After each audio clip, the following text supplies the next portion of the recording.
Olá, tudo bem? Seja bem-vindo ao nosso curso técnico profissional Programação de Jogos Digitais. Nós estamos trabalhando fundamentos em programação de jogos digitais. Então nós vamos fazer aqui uma lembrança, né? Retomar aqui a aula anterior do ponto onde a gente parou. Nós estávamos vendo a história e a evolução dos jogos digitais durante as décadas, né? Então, ela vai passar um vídeo aqui para vocês agora, para a gente relembrar a aula e a gente vai retomar, tá ok?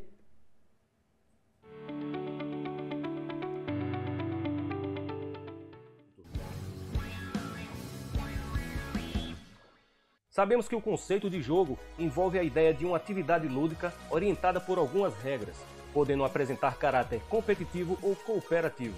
Nesse contexto, o jogador pode praticar sozinho ou com outros jogadores.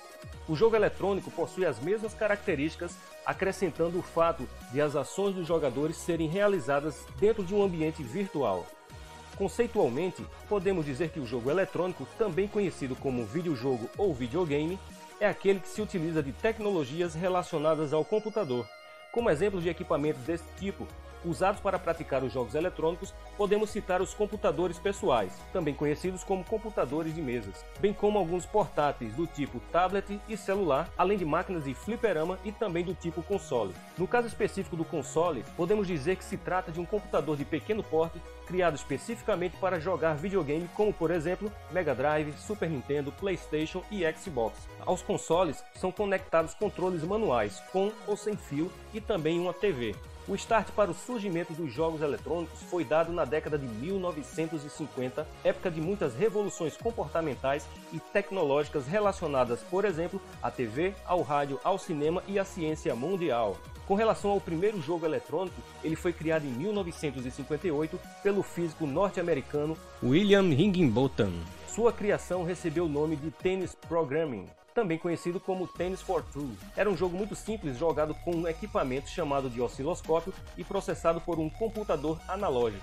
Na tela do osciloscópio aparece uma linha horizontal na parte inferior da tela, representando a quadra, uma pequena linha vertical no centro representando a rede e um ponto que se desloca de um lado para o outro, representando a bola. O controle era uma pequena caixa com dois botões, um potenciômetro, com a finalidade de afetar o ângulo da bola, e um segundo botão, que ao ser apertado, rebatia a bola para o outro lado da tela.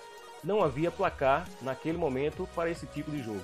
Em 1961, o estudante de engenharia elétrica Steve Russell, da Universidade de Utah, Estados Unidos, criou o jogo Space War. O tema era uma guerra espacial em que o jogador controlava uma nave e deveria enfrentar as naves inimigas. O jogo foi criado usando uma linguagem de programação chamada Assembly. O sucesso do Space War estimulou o engenheiro Ralph Baer a criar em 1966 uma máquina capaz de rodar esse jogo por meio da TV.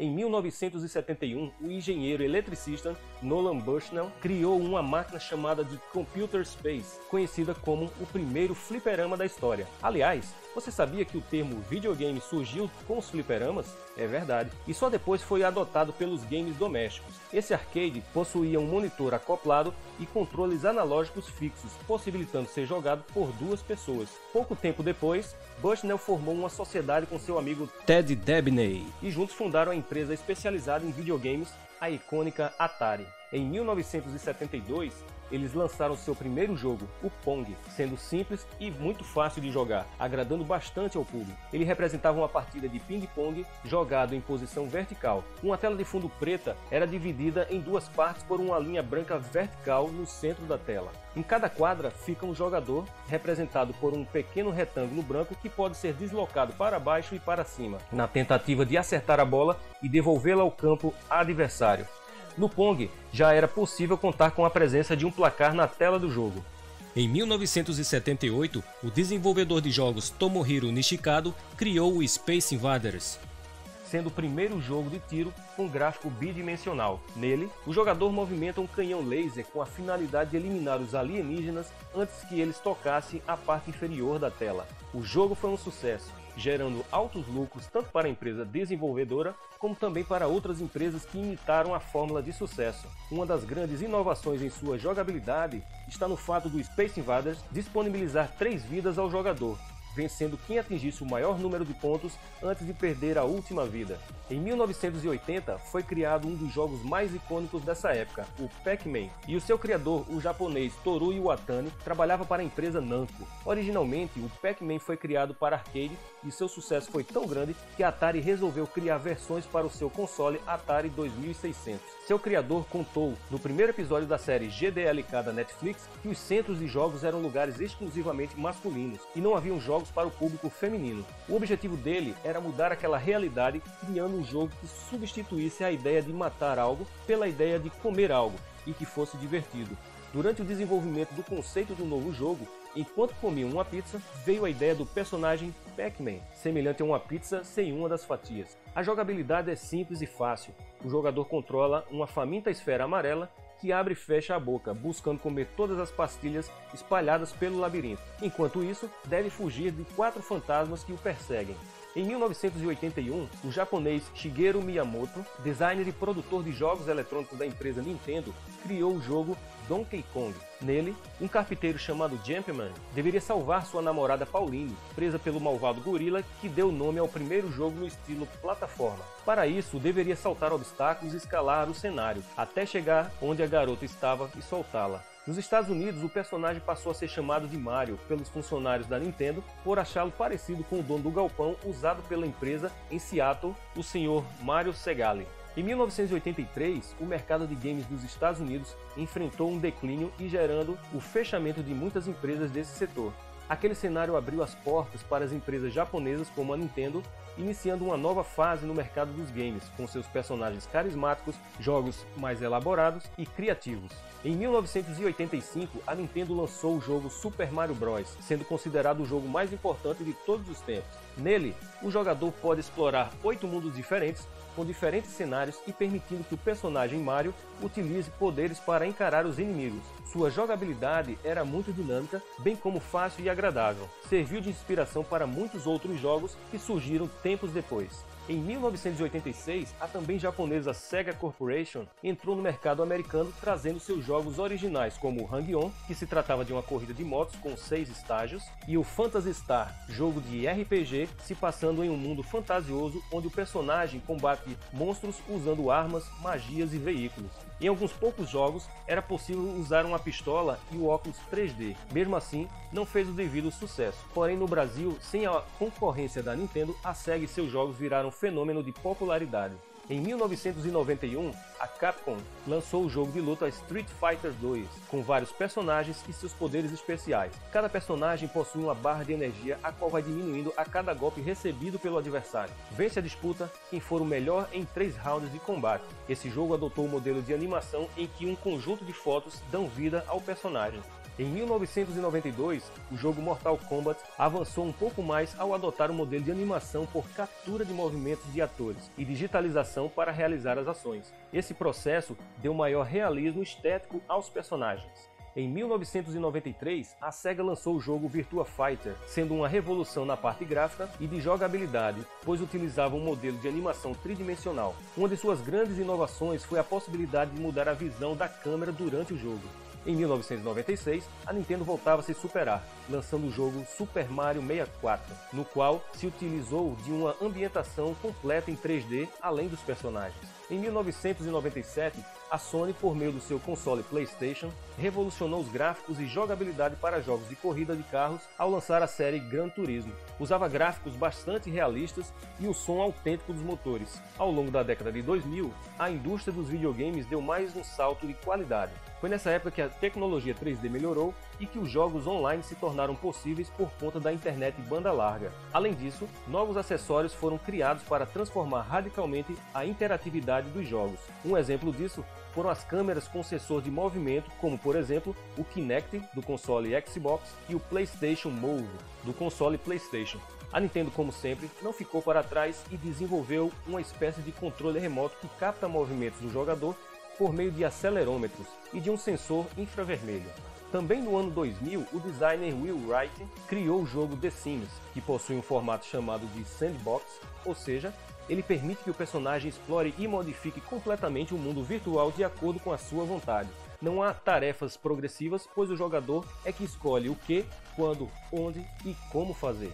Alguns anos depois, em 2004, foi lançado um jogo épico chamado World of Warcraft, desenvolvido pela Blizzard Entertainment, em que o jogador explorará ambientes de amplitude infinita, podendo enfrentar orcs, saqueadores e criaturas encantadas, por exemplo. Trata-se de um jogo online do gênero MMORPG, sendo dos mais populares no mundo, com 11 milhões de jogadores ativos em 2010. Para jogar, é preciso de um programa cliente ligado a uma rede de servidores pelo mundo, o que permite a participação de muitos jogadores ao mesmo tempo no ambiente de jogo. Em 2009, a empresa Ubisoft criou um dos jogos de dança mais populares do mundo, o Just Dance. De modo geral, após selecionar uma música, o jogador deverá dançar a coreografia apresentada na tela do jogo. Seus acertos vão gerando pontos que podem ser visualizados numa barra vertical no canto esquerdo da tela. A câmera com sensor de movimento consegue captar a presença de até 4 jogadores simultaneamente. Também no ano de 2009 foi lançado o jogo Angry Birds, pela produtora finlandesa Rovio, inicialmente para sistema Apple, e após enorme sucesso ele foi redesenhado, possibilitando versões para smartphones com sistemas operacionais Android, Symbian e Windows Phone. Sua jogabilidade é simples, fácil e cômica. Basicamente o jogador controla os Angry Birds colocando-os no estilingue e disparando-os contra os pocos para eliminá-los. Nesse mesmo ano, um jogo que entrou para a história da modalidade esportiva da era digital foi o League of Legends, também conhecido pela abreviatura LoL, e que permite batalhas multijogador. Nesse universo de batalhas, o jogador é conhecido como invocador e deve reunir uma equipe de campeões com habilidades especiais para enfrentar equipes controladas por outros invocadores ou pelo computador. O grande objetivo do jogo é localizar o Nexus da equipe adversária e destruí-lo. Porém, ele estará no centro de uma base inimiga e fortemente protegido. Conforme a equipe de um invocador vai progredindo no jogo, ela conseguirá acumular ouro e experiência. Em 2011, o sueco Marcus Persson criou um jogo conhecido como Minecraft, classificado como sandbox. Posteriormente foi desenvolvido e publicado pela empresa Mojang Studios, a qual foi comprada pela Microsoft em 2014. Nesse jogo, os jogadores exploram um mundo aberto tridimensional em blocos, podendo extrair matérias-primas, criar ferramentas artesanais, construir diferentes estruturas e enfrentar inimigos controlados pelo computador. Também é possível trabalhar de maneira cooperativa com outros jogadores.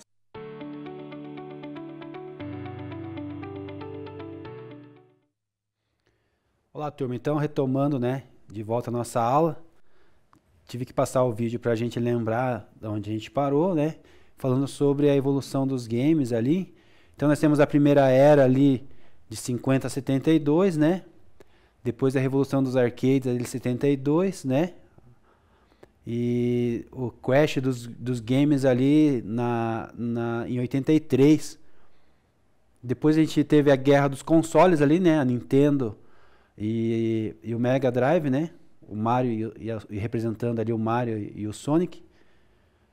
E aí a próxima a gente tem a Sony, que entrou na indústria em 95, E aí já tinha jogos 3D, E a era dos jogos online, que a gente discutiu no grupo lá, se concordavam ou não concordavam, Mas foi o boom ali, A explosão dos jogos online por causa da internet, A questão da prova era essa aí, mas a pergunta era essa, do boom, Do momento ali que se formalizou ali, o momento mais importante ali dos esportes, Por causa do hardware já atualizado, a internet já avançada, tudo, Mas os primeiros esportistas já acontecia lá na década de 70, 72 lá, Já acontecia algumas coisas assim do esporte.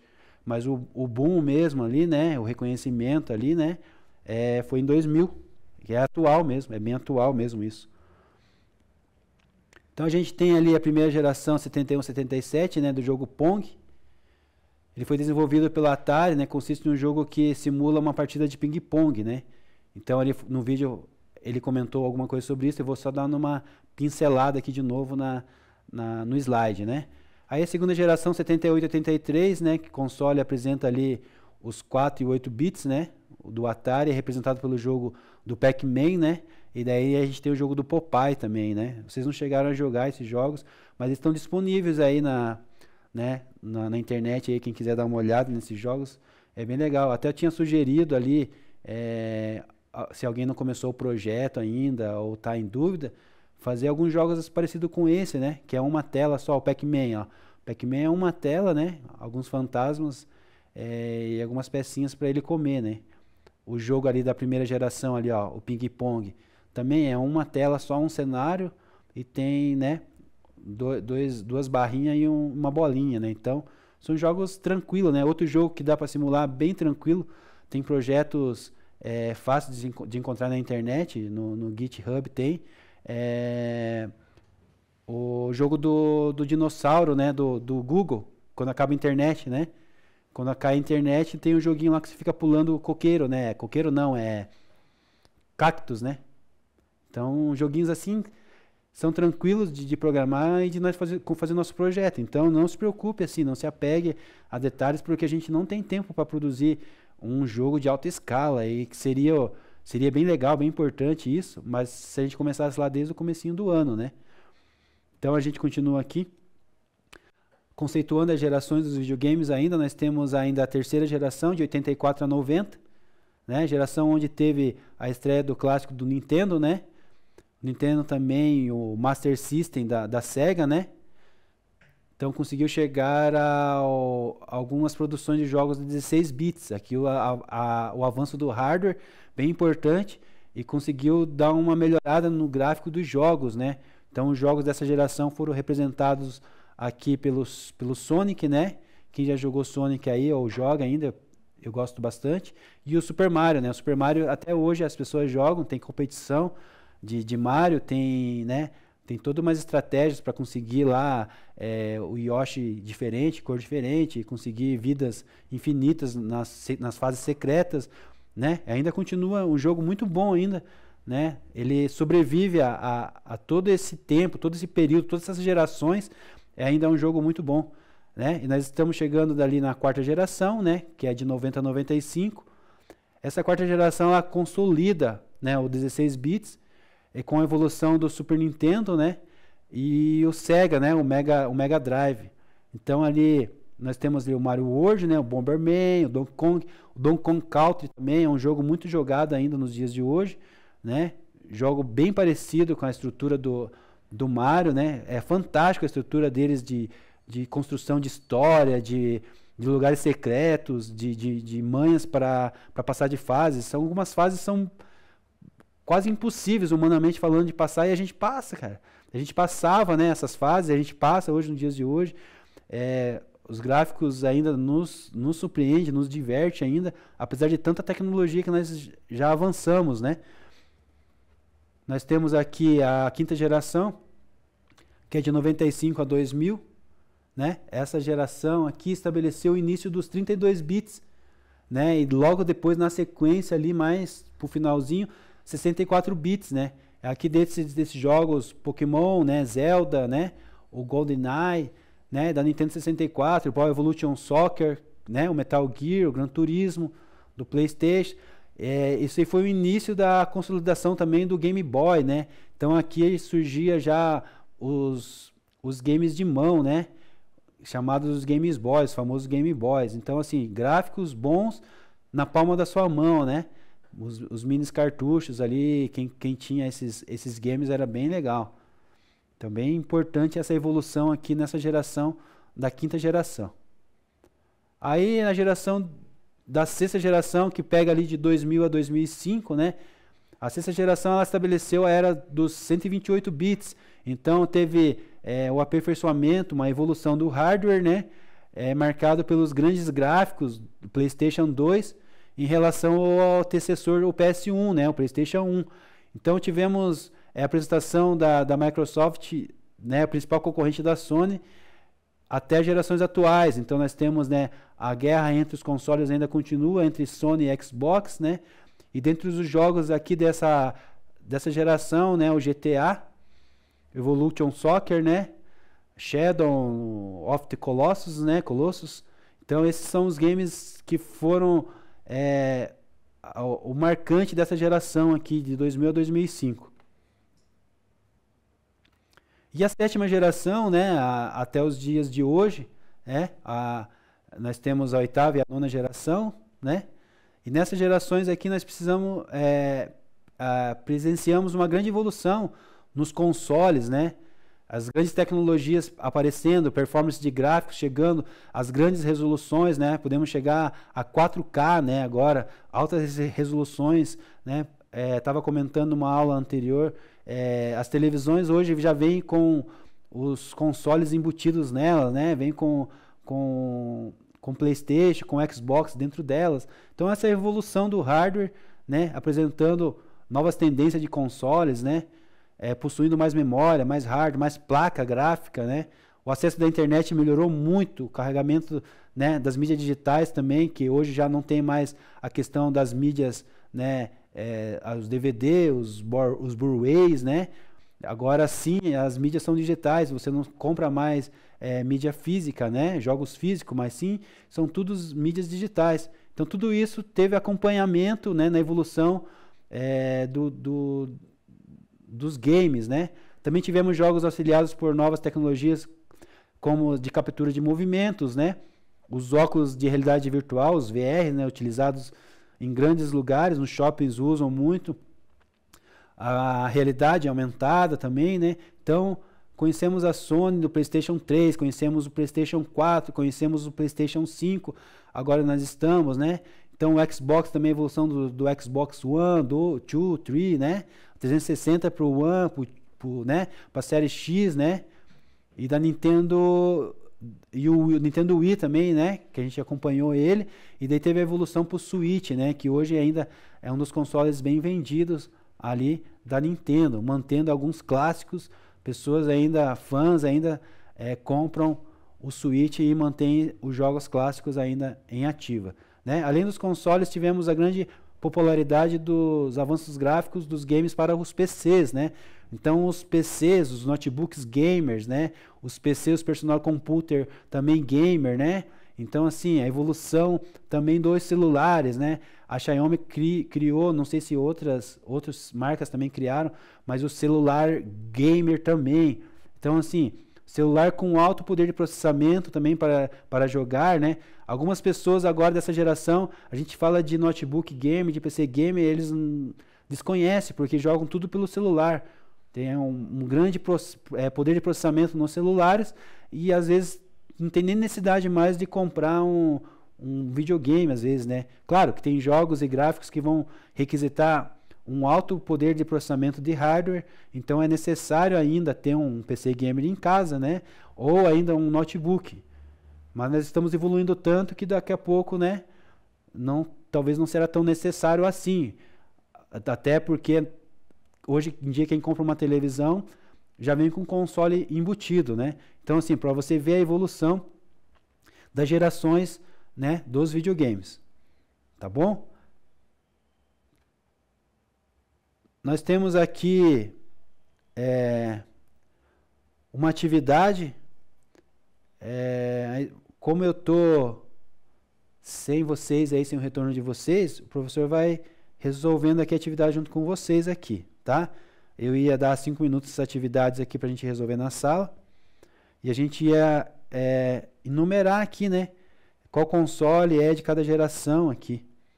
Então, a gente tem aqui as imagens, né? E alguns jogos para representar aí quais gerações possíveis representaram essa época, né?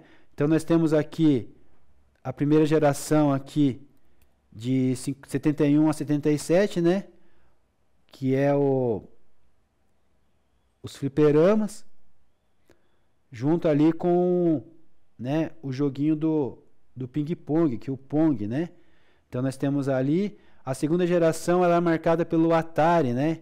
Então nós temos o jogo do Atari aqui, segunda geração, e o jogo do Pac-Man, né, que representa essa geração. Aí nós temos a terceira geração, que é do Super Nintendo, né? Terceira geração do Super Nintendo, que ela representa aqui com o Mario, né? E nós temos também o Mega Drive ali da quarta geração, né? O Mega da quarta geração, ele é representado Donkey Kong, né? Então nós temos aqui Donkey Kong. E a quinta geração é o Nintendo 64, né? Que é aqui representado pelo Nintendo 64, né? O jogo Zelda, né?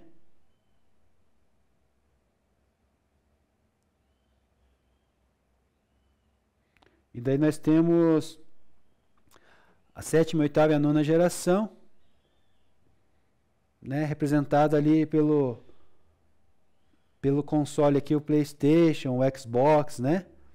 Então seria essa aí a nossa configuração, né? Mais ou menos aí. Seria uma atividade na sala de aula, depois eu vou passar essa atividade lá no Google Class para vocês. Aí vocês me entregam valendo nota, né? Ajuda vocês aí no complemento da nota ou de recuperação de alguma nota pendente. Tá ok? Então aqui um checklist aqui, a resposta comentada, né? Uma visualização nossa aqui para a gente entender um pouco melhor. Então ali está ali a primeira geração, 71, 72, né? O jogo Pong. A segunda geração, 4 e 8 bits, 78, 83, o jogo Pac-Man, né? O console Atari, né? Ainda era cartucho ali, ó. Muitas das vezes a gente tinha que soprar o cartucho, passar borracha no cartucho, né? Fazer uma mandinga no cartucho para ele funcionar, né? Depois a gente passou ali do Atari por Super Nintendo, né? Que é a terceira geração, com 16 bits, a gente já tinha o jogo do Mario, já com um gráfico um pouquinho melhor. E daí, em seguida, né, a quarta geração ali, o Mega Drive, 16 bits ainda, né? Que a gente teve a guerra dos consoles, que foi o surgimento entre 90 e 95 com o jogo do Donkey Kong, né? Então ali a gente tinha a primeira disputa entre consoles, né? Depois disso, a quinta geração, 32 e 64 bits, de 95 a 2000, o jogo Zelda ali, o Nintendo 64 representando, né? Ali, Nintendo 64 já para representar a quantidade de bits, né? Que ele utilizava, a atualização do hardware um pouquinho melhor, então um gráfico um pouquinho avançado para a época. Sexta geração, né? 128 bits, daí de 2000 a 2005, né? Ali o jogo Sheldon, né? E o console, né, representando essa geração. E a geração atual, né, a gente pega o PlayStation, o Xbox, né, PlayStation lá na geração já terceira, quarta, quinta, né, até atual, o jogo Ori ali, representando pelo Xbox e o PlayStation, né, duas gerações novas agora, representando essa última geração, né, que é a geração que vem atual, né, 2005 para frente. Tá ok?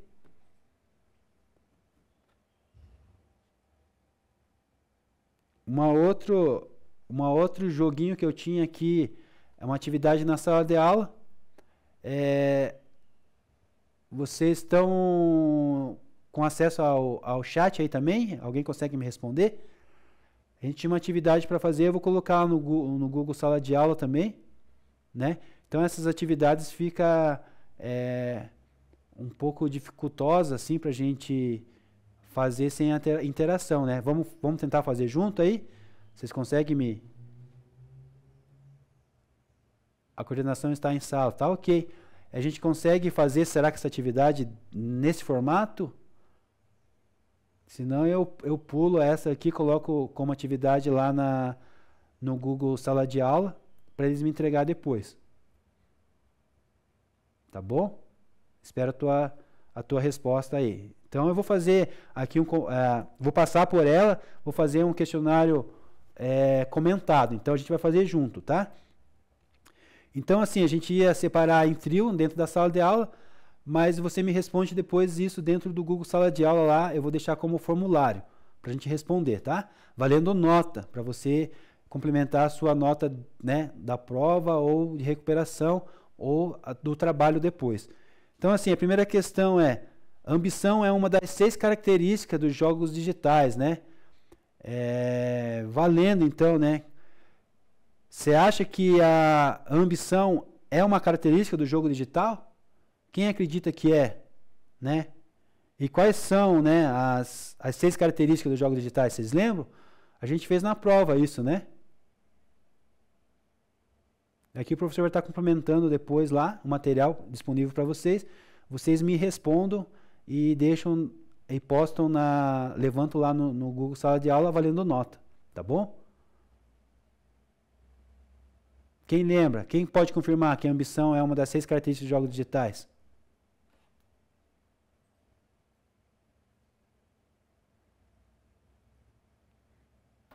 Tá, eu vou passar para a segunda, então, onde a gente responde junto. Então, a segunda questão é: em qual década foi o período da primeira geração dos videogames, né? Em qual década? Quando que começou, né, a primeira geração dos videogames, né? Quem puder me respondendo aí também, já responde a primeira e já responde a segunda, tá? A gente já vai fazer um comentário também, uma resposta comentada das perguntas. Muito bem, quem respondeu aí a década de 70, essa aqui não precisa comentar porque, né, acertaram, né? Então essa aqui nós já estamos passando. Ainda aguardo a resposta da primeira, quem tiver, mas a gente vai continuando aqui então. Nós temos a questão número 3, que pergunta assim, ó: em qual geração se estabeleceu a era dos 64 bits? Valendo, quem lembra, né, os 64 bits? E que geração era essa? Primeira geração, segunda geração, terceira, quarta ou quinta geração?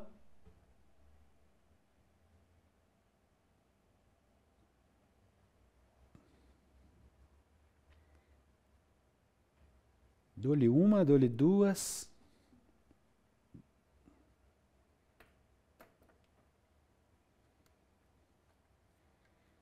Uns minutinhos aí para vocês, tá? Pode ir respondendo, professor, essas 3 questões aí. A número 2 já está respondida ali, tá ok, tá? É na década de 70 mesmo, tá? 72 ali, já tinha alguma coisa, 70, 71, 72.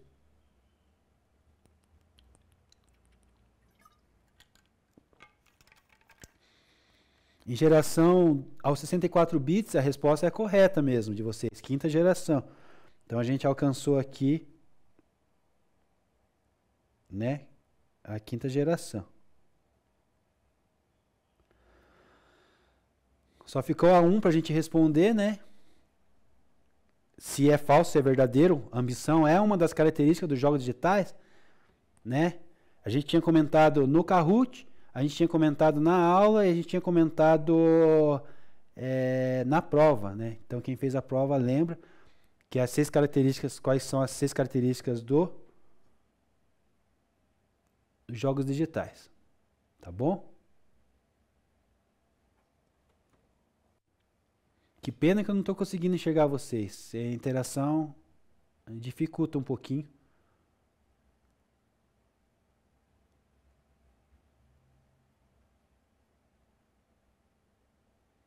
Tá, a segunda e a terceira tá ok, tá, turma? Tá bom? A primeira, vamos lá para a resposta comentada. Então aqui, ó, as respostas seriam essa, né? Então é falso. Então é falso. Porque a ambição não é... A ambição não é uma das características, né, dos jogos digitais. As características são foco, né?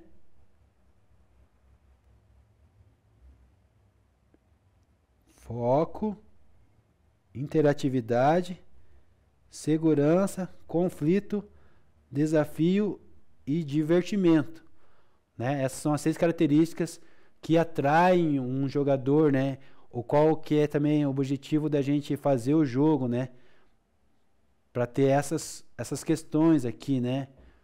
Interatividade, segurança, se a pessoa vai se ferir no jogo ou não, se ela vai morrer, se ela vai ganhar vida, os conflitos que atraem ela, né? Os desafios e a parte do divertimento, né?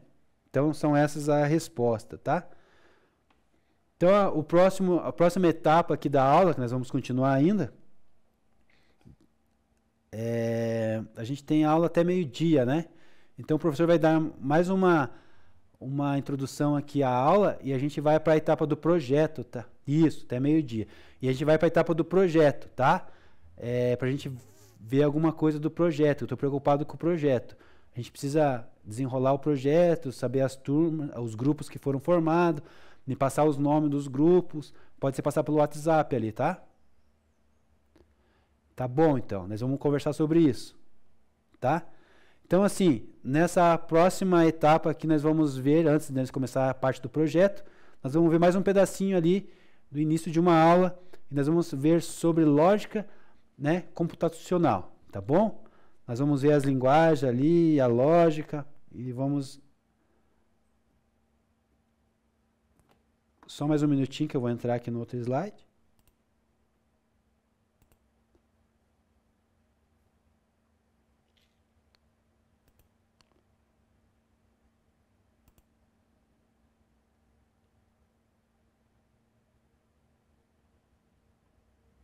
Então vamos lá. Nessa etapa da aula nós vamos entrar aqui na lógica, né, computacional, tá? Então nós vamos lá. Nós vamos ver o que é programação e aprender que é um programa de computador, tá ok? Então o que é programar? Para a gente entrar de vez nesse universo dos games, né, ou trabalhar na área, ou fazer parte dessa indústria de jogos, a gente precisa entender o que é programar, né? Então, assim, para você, o que seria programação? Né? Pensa esse minutinho aí e me responda aí. Conversa com o teu colega aí e me dá uma resposta, um feedback aí no chat, por favor, tá? Deixa eu ler aqui no chat o que está rolando aqui agora.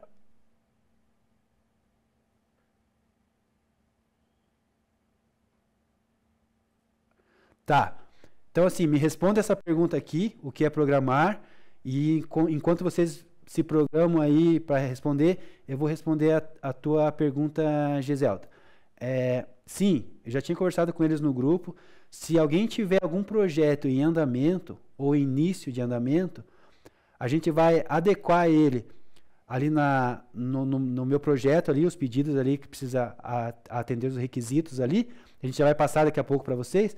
E a gente preenche ali os requisitos ali do projeto, né, do plano ali, e a gente adequa esse projeto aí, esse jogo aí, para o nosso projeto, tá bom?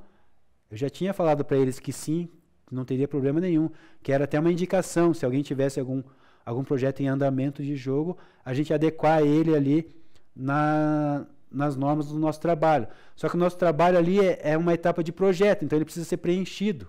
Né? Tem uma sequência ali para ser preenchido, né? A história do jogo, né? A parte do design, quais que são as etapas e toda essa parte de planejamento ali de uma entrega de um produto, tá bom? Então a gente vai falar sobre isso daqui a pouco. Então, o que é programar para você? Depois eu quero entrar na próxima aula, depois que a gente passar essa etapa, a gente vai entrar com uma linguagem ali. Provavelmente JavaScript ou Python, tá? O professor está vendo ainda qual caminho ele vai seguir ali e seguir a tendência do mercado também. O que eu trago para vocês tem que ser um pouco mais atual, né? O que vocês vão poder usar, o que seria mais interessante atualmente no mercado, né? Senão não adianta eu passar qualquer coisa, qualquer linguagem, qualquer jeito, ou uma linguagem que eu domine menos, que vai acabar prejudicando vocês, né? Então, assim, dá para programar jogos em JavaScript? Dá, professor. Dá, professor. Dá sim. Dá para programar em Python. A Python normalmente é a que mais é usada, né? E também tem as linguagens nativas, né? Das engines, né? Que estão no mercado aí, né? Elas usam essas bases aí, mas elas têm a linguagem própria. Tá bom? O que é programar, então, para você? Né? Então, vamos... Esperei responder, ninguém me retornou, mas o professor vai continuar aqui. Então, assim, para começar a conversa, nós vamos entender o que é programar, né? Então, a programação é um processo de escrita, né? De teste, de prototipação, né? Prototipação ou manutenção de um programa de computador. Então, o programa ele é escrito de uma linguagem específica, né? Embora seja possível, com alguma dificuldade, e escrever diretamente em linguagem de máquina, né? Então, assim, esquece linguagem de máquina. A máquina é muito mais difícil você conseguir mandar direto uma mensagem de máquina, né, para ela interpretar. ou para executar alguma tarefa, né? Então, assim, por isso que existe as linguagens de programação, né? E alguns softwares, né? No caso dos jogos digitais, nós temos softwares, né? São motores, são as engines que nos ajudam a interpretar a nossa língua para a linguagem de máquina e tornar tudo isso possível, né? Então, isso torna possível essa comunicação, né? Com o computador, com o hardware, né? Então, uma curiosidade aqui, ó, existe um debate interessante se a programação é mais voltada para uma arte, né? O Donald Kennedy, ou uma ciência, ou matemática, né? O Edgar fala sobre isso. Ou engenharia, né? O David também, ele defende isso. Ou uma engenharia. Ou se é um campo completamente novo, né? O que é? O que é programação para você? Ela é matemática, ela é ciência, ela é uma arte.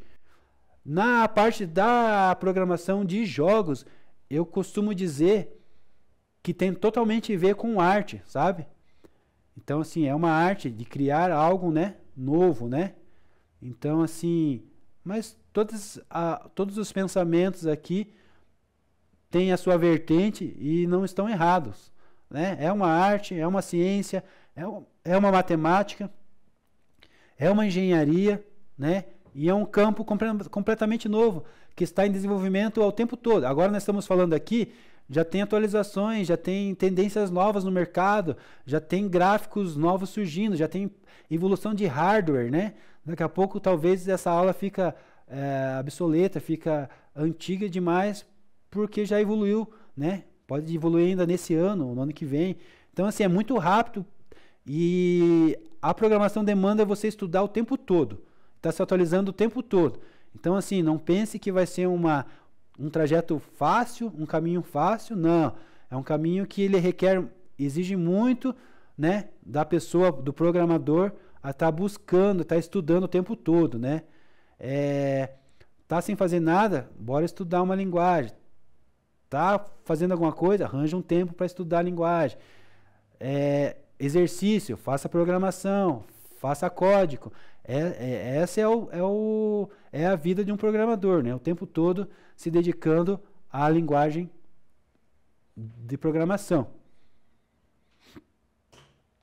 Então aqui nós temos, para criar um programa, né? É necessário ser estruturado por uma linguagem lógica.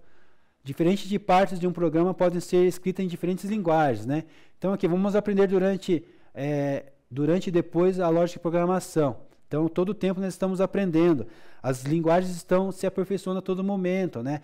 A questão de variável, antes era só a var, só uma variável. Agora tem outros jeitos de pedir, de chamar uma variável, de guardar uma variável. Então, assim, as linguagens elas vão se atualizando o tempo todo. Então, o tempo todo a gente tem que estar cuidando, estudando, se aperfeiçoando. Então, nós temos aqui Java, né? No exemplo aqui, Python, PHP e JavaScript, né? Então, nós temos a escolher a linguagem, sempre escolher a linguagem, o algoritmo que nós vamos usar e a lógica de programação que devemos usar. Então, tem todo esse trabalho aqui, né? Primeiro, a gente escolhe a linguagem, né? Existem várias linguagens que você pode trabalhar. Eu gosto muito de JavaScript, né? Que ele é baseado junto ali, né? Que a gente usa hoje em dia, né? Nossa internet, né? O Facebook, né? HTML5, front-end, né? Então essa parte aqui, a gente escolhe a linguagem. Escolhemos a linguagem, nós vamos para o algoritmo, né? Vamos falar um pouco sobre algoritmo também. E depois nós temos a lógica da programação, né? Então nós temos que estudar bastante a parte lógica, estudar raciocínio lógico, né? Nós temos que desenvolver bem essa parte do cérebro de saber pedir as coisas, de entender, né, ali a estrutura para você prever todas as possibilidades possíveis. Quem está programando, ele prevê todas as possibilidades possíveis no seu código, né? O que será executado, um laço, né? If, else, né? Se faça alguma função. Se ele não tiver esse chamado, se não, faça outra função, outro parâmetro. Então, os laços da programação também. Então, todas essas partes a gente tem que entender primeiro para ir para a programação, né? Existem programações mais simples, né? Que são bem visual, né? Você só puxa bloco com comando já pronto por trás dele, né? Que a gente já tinha falado sobre isso, que é o Squash, né? E alguns outros também que a gente vai só chamando por blocos e já tem as funções já ali de execução do programa, né? Do software, né? Tá, e como assim lógica de programação? A organização coesa de uma sequência de instruções voltadas à resolução de um problema ou a criação de um software ou aplicação. Então, assim, precisamos organizar uma sequência, né, de instruções. O que o computador hardware faz? Ele só executa aquilo que a gente pede para ele. Ele executa tarefas, ele é responsável por executar tarefas. Mas a máquina, ela não é inteligente. Ela tem um poder altíssimo de processamento, ela sabe resolver coisas muito complexas, só que ela precisa receber instruções, né? Então nós precisamos organizar essas instruções, né? Saber pedir essas instruções para o hardware, para a máquina, né? Então cada linguagem tem sua própria particularidade, né? Como a gente fala em português, outros falam em inglês, outros falam em russo, né? Dialetos, né? Gírias. Então assim, cada linguagem tem sua própria particularidade, como seus tipos de dados e suas orientações, mas a lógica por trás de todas elas é a mesma. Então, assim, a linguagem ela vai ter suas particularidades, mas a questão da lógica, nós temos que desenvolver isso, e isso é um padrão universal, né? Cada um vai ter um jeito de organizar a sua lógica ali, mas nós tentamos seguir um padrão de lógica de programação, tá bom? Então aqui nós temos um pouquinho de atividade para a gente desenvolver essa parte da lógica, tá? E a gente vai deixar essa atividade aqui para a próxima aula, tá bom? Porque agora a gente vai entrar ali nesse tempinho que eu falei para vocês, que eu prometi para vocês, para a gente entrar com o nosso projeto, tá bom? Então pode abrir o chat aí.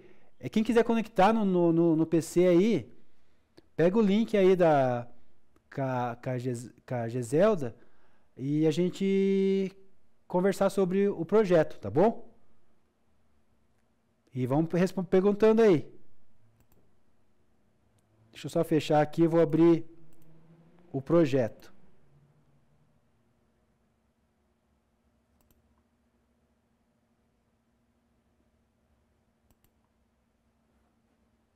Só mais um minutinho, professor. Vão se organizando aí que a gente vai abrir aqui o projeto.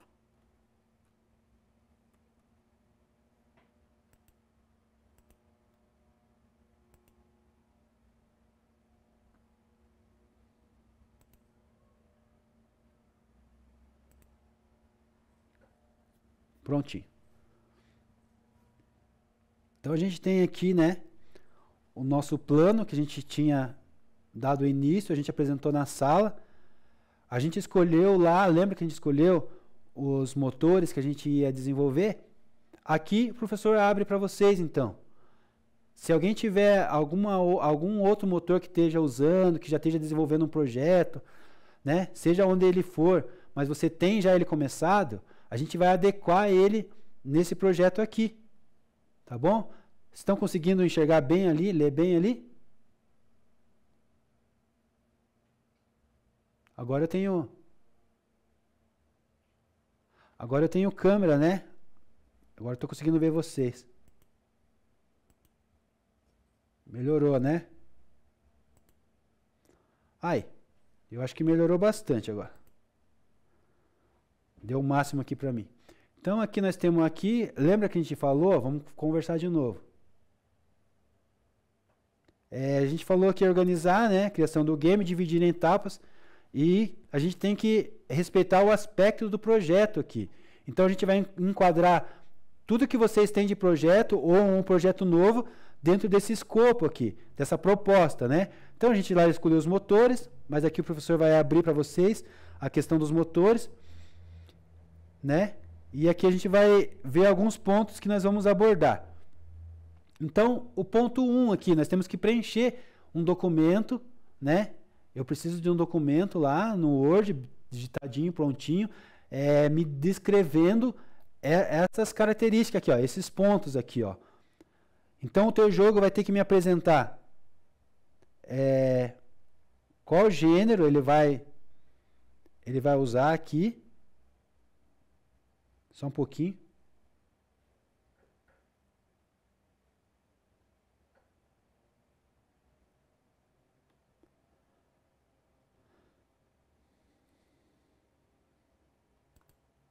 Então, assim, qual gênero, né? Então, assim, vamos definir qual gênero de jogo será. Se ele será ação, aventura, puzzle, RPG. Então, você vai ter que me dizer no teu projeto. Conceito 1 do projeto. Meu projeto, meu jogo é sobre ação. Ele vai tratar das seguintes formas. Nessa ação, vai acontecer isso. A plataforma que eu vou usar vai ser multiplataforma. Eu vou usar ele na internet, eu vou usar ele em mobile, eu vou usar ele em console, vou usar ele em PC. Você tem que deixar isso no escopo aqui desse tópico 1, todas essas características para o professor. Você vai ter que escrever isso para o professor, vai ter que documentar isso para o professor. A dinâmica de jogo, você vai ter que me dizer, o meu jogo ele vai interagir com o ambiente tal, e com personagens, com 2, 3, 4 personagens, com um personagem. Ele será um jogo que 2 pessoas podem jogar. Não, ele será um jogo só de um jogador, né? Ou ambos. Então você vai ter que decidir isso e me escrever isso, me apresentar isso. O meu jogo, no conceito do meu jogo vai ser esse, professor. Então vai conceituar o teu jogo desde o começo, vai me dizer lá para que ele é, o que ele é, a ação que ele é, o cenário que ele vai ter, o personagem que ele vai ter, se quantos jogadores vão poder jogar, né? Então você vai escrever isso. Vai ser um parágrafo lá só para falar sobre conceito. Então você vai me digitar lá um parágrafo sobre isso e vai me dizer esses conceitos aqui. O desafio do jogo, né? Como que será desafiado? O jogador ele vai participar de que tipo de desafio, né? Lembrando do que a gente estudou ali, das características, né, do jogo, essas características lá, ele vai ter segurança, ele vai ter diversão, né? Ele vai desbloquear habilidades, ele vai ter itens colecionáveis. Como que vai ser esse jogo? Os controles, né? Como que será o layout principal? Vai ter um login e senha para ele entrar, ele vai ter que se identificar, ele vai poder logar com a conta do Google, né? Então aqui nessa parte do conceito, você vai me apresentar uma descrição, né, de como será teu jogo. Aqui o professor deu os tópicos para você pegar e tentar desenvolver um parágrafo me dizendo que tipo de jogo você vai me apresentar. É uma coisa bem simples, é um parágrafo simples, né? Você vai documentar isso para mim, você não vai só apresentar o jogo. Você vai falar assim, professor, o conceito do meu jogo é esse. Né? Ele vai ser um jogo de ação, eu vou ter só uma tela, eu vou representar um jogo de tabuleiro, eu vou representar o jogo da internet quando acaba a internet, que fica lá o dinossauro pulando os cactos. Ele não vai ter interatividade com jogadores, vai ser somente single jogador, né? One play, né? Vai ser só um jogador. Então assim, vai ter progressão, vai ter desafio, vai acabar quando ele morrer. Essas coisas assim que você vai me dizer. Aí a gente vai para a parte 2. Então vai ter um outro parágrafo da parte 2 dizendo qual que é a mecânica do jogo. Então vai você de novo escrever para mim uma mecânica do jogo. Professor, meu jogo vai fazer tal coisa, meu jogo vai fazer isso. Ele vai dar início numa casinha, ele vai sair da casinha e vai pular em cima dos adversários, que são tartarugas, e a principal ação é chegar na floresta, né? Quais são os protagonistas, né? Ou o jogador? Como o personagem principal vai ser controlado? Quais são suas habilidades? Você vai me dizer, professor, o jogo vai ser jogado com o mouse, vai ser direcionado com o mouse, ou com o mouse e com as setas do teclado. Não, professor, o meu jogo ele não é para PC e nem para notebook, ele é para mobile. E o mobile é touchscreen, então ele vai ser direcionado pelo movimento, né, do dedo do jogador. Tudo isso você vai colocar nessa mecânica do jogo. O progresso do jogo, como o jogador avança no jogo. Professor, o meu jogo não vai ter fase, é um protótipo só, vai ter só uma fase. Ele terminou ali, concluiu, dá pontuação, tranquilo. Missões, níveis de dificuldades. Ah, a dificuldade vai ser leve, professor, estou fazendo para criança. Não, a dificuldade vai ser harder, porque eu estou desenvolvendo um jogo mais complexo e... Entendeu? Essa mecânica do jogo também, você vai me descrever um parágrafo simples ali, né? 20, 30, 50 linhas, né? E essa que vai ser a dinâmica do projeto. No projeto não tem nada de complexo, né? Ó, a storyline. Aqui você vai criar a história do teu personagem. Você vai me dizer também em outro parágrafo. Professor, a história do personagem vai ser narrativa, a história vai ser contada, os personagens vão se relacionar de tal maneira, né? O papel, a motivação, a fraqueza, né? A evolução do trama vai ser desse jeito, né? O mundo que ele vai usar, o universo ali, o cenário. Que cenário que vai usar? Então é isso que você vai me dizer. O tema, o enredo, né? Você vai descrever também qual será o tema central do jogo. Isso, vai poder usar todas as engines existentes no mercado, né? Ele quer usar Godot? Pode usar Godot. Quer usar Squash? Pode usar Squash, né? Usar Unity? Pode usar, entendeu? Isso, eu vou precisar que esse trabalho esteja em normas da BNT, tá? Respeitando aquelas normas básicas lá, né? Vai ter capa ali, contracapa, vai ter o nome do aluno, da turma, né? Do grupo. Lembra que é para fazer em 5 esse trabalho? Então, assim, divida as tarefas aí, cada um vai fazer uma coisa. Vai me entregar o escopo do trabalho mais ou menos nessa sequência aqui, ó. Só que nesses itens aqui que o professor está falando, você vai descrever ali o conteúdo ali, o teu parágrafo, tá? Então, aqui, o tema, o enredo, imersão, né? Como será apresentado, o que ele vai usar de diálogo, né? Vai ser tipo RPG, não vai? Então, essas informações o professor precisa. Ó, aspecto artístico, no ponto 4. Então, o professor vai precisar saber, você usou 3D, você usou 2D, desenho realista, o que você usou? Qual que é o ambiente cenário que você vai usar? Quais os locais do jogo o jogo passa? Né? O design do personagem, as suas características visuais. Ah, professor, meu personagem vai ser um gatinho, dando o exemplo do Squash, né? Vai ser um morcego, ele vai ser um papagaio, né? É isso que você vai ter que me dizer, no aspecto artístico, e o que você usou no aspecto artístico. Na prototipagem, eu prefiro que seja em forma de trabalho mesmo, é BNT, tá? No Forms ali, mas eu prefiro que seja em forma de ABNT mesmo, tá? Não precisa imprimir, me entregar. Vai ser no Word ali, vai lançar ali na plataforma no Google Forms, vai lançando ali, o professor vai corrigindo. Isso, exatamente isso. Em forma da BNT. Vocês podem ir mandando o que vocês têm já, o professor vai interagindo com vocês e já vai respondendo, já vai corrigindo ali e já vai dando dica para melhorar ali o projeto de vocês. Precisa capa, tudo, como se fosse um projeto aí, um trabalho de ABNT. Capa, contracapa, índice, né? Tá? Tudo isso. Então ali, na prototipagem, que vocês vão me entregar um produto funcionando. Por isso que eu falei para vocês, se tiver algum jogo já que você esteja desenvolvendo ou que você já desenvolveu, você enquadra ele dentro desse projeto. Vai ser mais fácil, porque a parte de programação e de história você já tem. Você só vai transmitir ele aqui em documentação. Vai apresentar para o professor, né? No dia da apresentação, o professor vai marcar aí, né? Finalzinho de novembro, eu vou aí para ver vocês mostrando os protótipos rodando, né? Então vai ter um tempo ali de vocês apresentarem para mim o trabalho. Mas a gente já vai chegar nessa etapa ali. Então ali, ó, você vai escolher a ferramenta que você vai querer, qual engine você vai querer, né? Qual motor você vai querer usar. Então aqui o professor já abriu você pode usar... É em grupo, é 5 pessoas. O máximo 5 pessoas. Pode ser 3, mínimo 3 e no máximo 5. Isso. 4 a 5 pessoas está perfeito.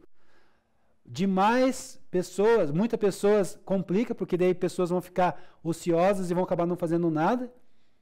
Porque a gente conhece os alunos, sabe que alguns gostam de trabalhar, colocar a mão na massa, outros já nem tanto. Então, com muitas pessoas complica e com muito pouco pessoas, o trabalho fica muito pesado, né? Fica inviável. Então, um equilíbrio ali, 4, 5 pessoas é um bom número.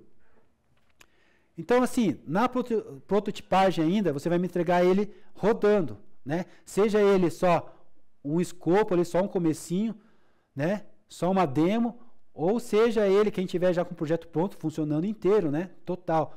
O professor não está avaliando isso. O professor está avaliando, assim, a participação e a atividade de vocês e a entrega aqui desse projeto, do escopo, né? Entregar todo ele ali, escrevendo todas as etapas que vocês fizeram do trabalho, né?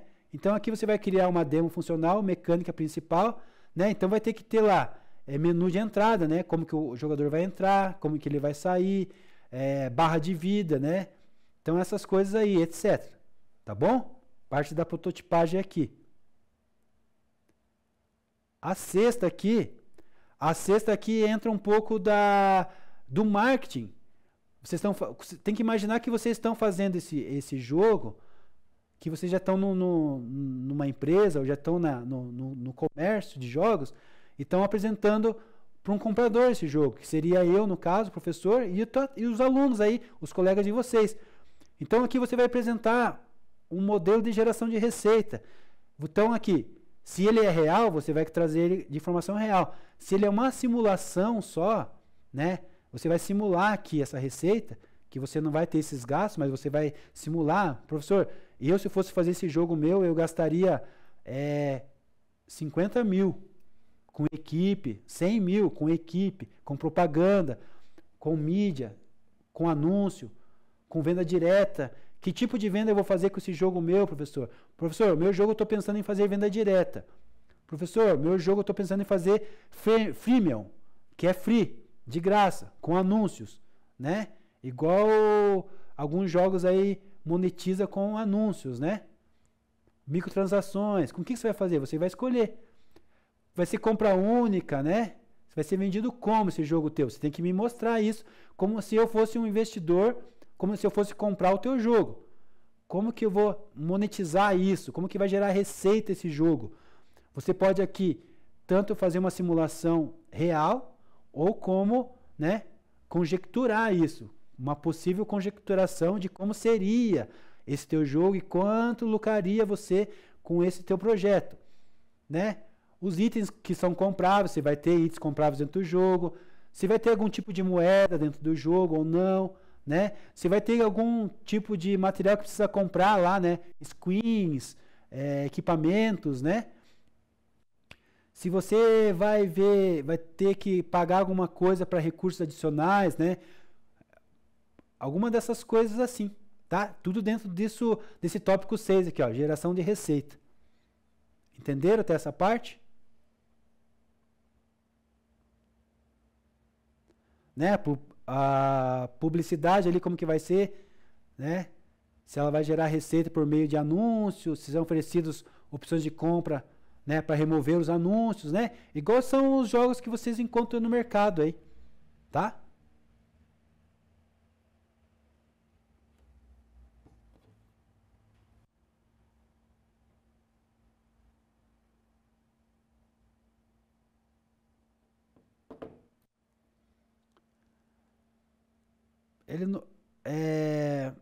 Eu acho que o projeto ele não é tão complicado como vocês estão pensando, sabe?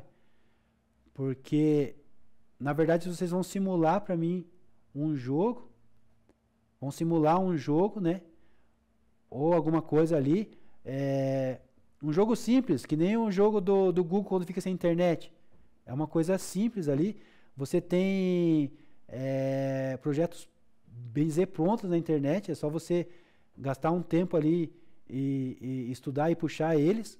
Em 4, 5 pessoas eu acho que é suficiente para fazer isso, né? E vamos colocar todo esse material dentro desse projeto aqui, ó. São parágrafos que você vai me explicar de como ele vai fazer, né? De como você fez isso, né? Como que você planejou isso, né? É um trabalho, entendeu? Agora, se vocês não quiserem que o professor faça o trabalho, daí eu não sei, foi uma sugestão que foi dada lá no começo, né? Vocês têm uma outra sugestão? Porque o professor elaborou todo o plano dele em cima disso, né? A gente tem conteúdo.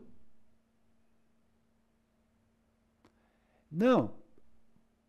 Você quer dividir a turma em duas? É isso? Apresentar os 2 jogos? A turma está em quantos hoje? Lembrando que a gente tem esse tempo extra classe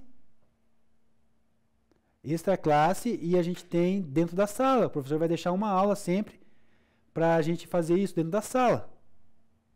É isso aí, turma. Parabéns, é isso aí que o professor quer. Vocês estão colocando o pelo em ovo. Estão com medo. Não. É só passar o que vocês têm aí. Montem uma equipe. Eu preciso que vocês se organizem só. Ó, vamos se organizar. A gente tem... Hoje é 21. Nós vamos entregar esse projeto dia 27. Nós temos aí, ó, esses dias todos aí. O professor vai ter, na segunda-feira, no laboratório com vocês, uma aula, uns 30 minutos ali a gente vai fazer conteúdo programado que está do plano de aula, e o restante do tempo a gente vai trabalhar no projeto. Então vocês vão ter tempo de trabalhar no projeto dentro da sala de aula e fora de casa também, né? Porque é um trabalho extra classe. Então o professor está só ajudando vocês, pegando ali um pouco da aula para a gente conseguir completar esse projeto. Qual que é a ideia? É vocês pegar isso que vocês têm aí, que vocês me mostraram, que está muito bom, e transformar ele em um trabalho que vocês vão colocar aqui daí dentro desse escopo aqui, e vão vender a ideia para o professor, falar, professor, meu jogo é esse, se eu fosse vender era tanto, você está interessado em comprar, transformar ele em um produto. Essa que é a ideia do professor. Então o trabalho não tem nada de complicado aqui. E outra, o professor vai avaliar a participação de vocês. Não é nem a questão da construção ali do produto, ali do jogo, e também não aqui a construção do projeto, mas eu quero que o projeto esteja bem claro para mim aqui quais são as etapas e o que vocês usaram para fazer. Que nem tem projeto ali que já está pronto. Você já só vai adequar dentro aqui do documento. Vai dizer o que ele é, para que ele é, né? O orçamento que você iria gastar se fosse fazer isso numa equipe grande. Se você for vender, quanto você venderia, né? Então é isso que o professor quer, tá?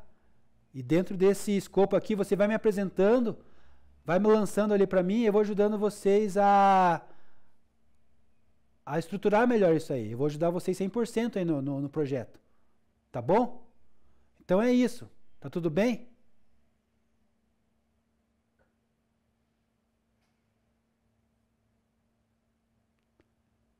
Tá? Deixa eu só ler ali o chat, só um pouquinho. Vou deixar a aula para eles. Tá. Perfeito, é isso aí. Gente, não é difícil, não é complexo. O professor vai estar com vocês, os coordenadores aí vão estar com vocês aí. Vocês já têm o projeto, vocês já têm a ferramenta, vocês já estão produzindo. A gente só quer transformar isso em uma parte comercial, porque é isso que vocês têm para a vida de vocês. Para apresentar numa empresa, no teu currículo, de como você elabora isso, qual que são o teu objetivo, né? Não é só criar um jogo, eu tenho um objetivo dentro desse jogo, né? É isso que o professor quer trabalhar com vocês, tá bom? Fechou então, turma?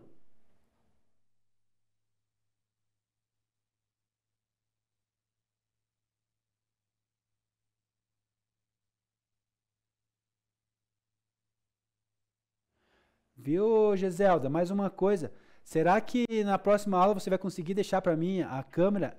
E o mais interessante, talvez, não é só a câmera, o microfone. Porque se tiver um microfone ativo, né? Se tiver um microfone ativo, daí a turma pode falar, eu vou ouvindo eles, vai interagindo muito melhor. Tá bom? Vamos se acertando aí. Tá bom, turma?